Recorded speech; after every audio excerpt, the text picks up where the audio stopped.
안녕하세요. 법무법인 윤율입니다. 오늘은 부동산 명도 소송에 대해서 알아보려고 합니다.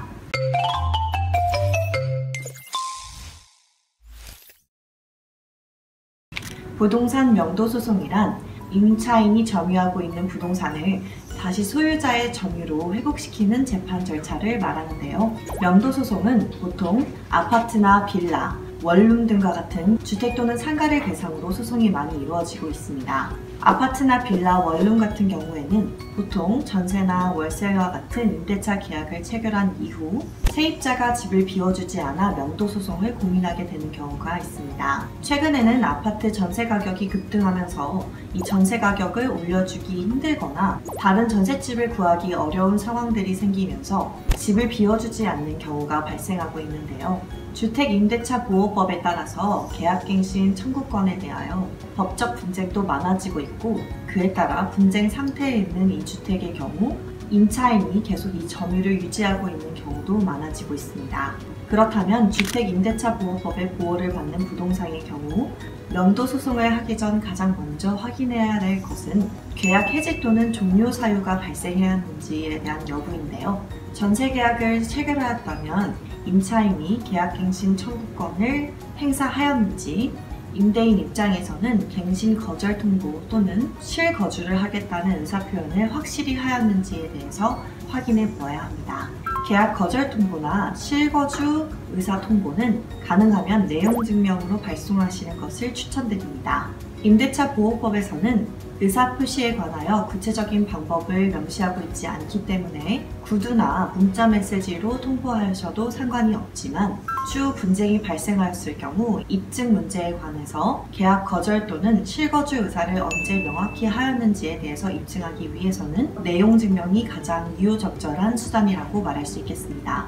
최근 들어 이 계약갱신에 관련하여 분쟁이 많아지고 있는데요. 임대인 입장에서는 이 전세금이 높아짐에 따라서 계약갱신을 받아들여 2년의 시간을 보내기보다는 새로운 임차인을 찾아 현 시세에 맞춰 들여보내고 싶어 하는데요. 따라서 임차인이 계약갱신 청구권을 행사하게 되면 이 임대인들은 실거주를 이유로 계약갱신 거절을 통보하고 있습니다. 간혹 임차인들 분 중에서는 이 임대인의 실거주 주장은 거짓이므로 집을 비워줄 수 없다는 이유로 계속 점유를 이어나가시는 경우도 있는데요.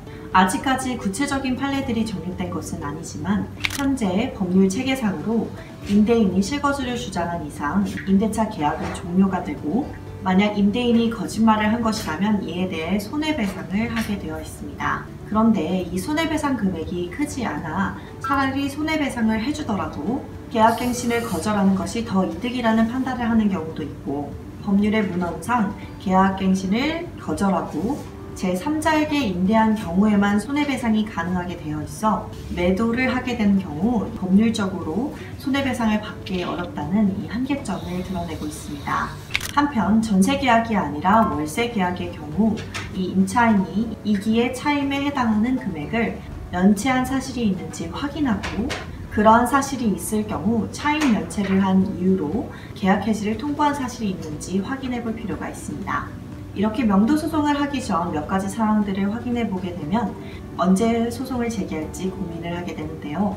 원칙적으로 명도 소송은 임차인이 더 이상 부동산을 점유할 법적 권한이 없을 때 소송을 제기해야 하는데요. 따라서 임대차 기간이 끝난 후에 소송을 제기해야 합니다. 만약 그렇지 않고 계약 기간 중 이 소송을 제기하게 된다면 임차인의 계약 기간이 남아있게 되므로 패소할 수 있게 되는데요. 그런데 최근 들어서는 임차인이 집을 비워주지 않을 것이 명백하고 어차피 소송을 제기할 것이라면 계약 종료 시점으로부터 1, 2개월 전에 소송을 제기하기도 합니다. 그 이유는 소송 절차가 생각보다 많은 시간이 소요되기 때문인데요. 명도 소송을 제기하면 이 재판에서 명도 소송을 제기하여 상대방이 소장을 받고 답변서를 제출한 이후 재판일이 잡히기까지 1, 2개월이 걸리기 때문인데요. 하지만 최근 코로나 사태로 인하여 이 첫 재판이 더 늦어지고 있습니다. 때문에 이렇게 조금 일찍 소송을 제기해 놓으면 재판이 시작될 때쯤 임대차 계약이 종료되고 그렇게 자연스럽게 명도 소송의 요건을 갖추게 되고 변론 절차가 종료하고 곧바로 판결을 받을 수 있어 임대차 기간이 끝나고 소송을 제기하는 것보다 더 빠른 시간 내에 소송을 마무리할 수 있다는 장점이 있습니다. 다만 이렇게 소송을 일찍 제기하는 것은 부동산 전문 변호사와 상의하여 적절한 시기를 충분히 고민해 보아야 합니다. 오늘은 부동산 명도 소송에 대해서 간단히 알아보았는데요.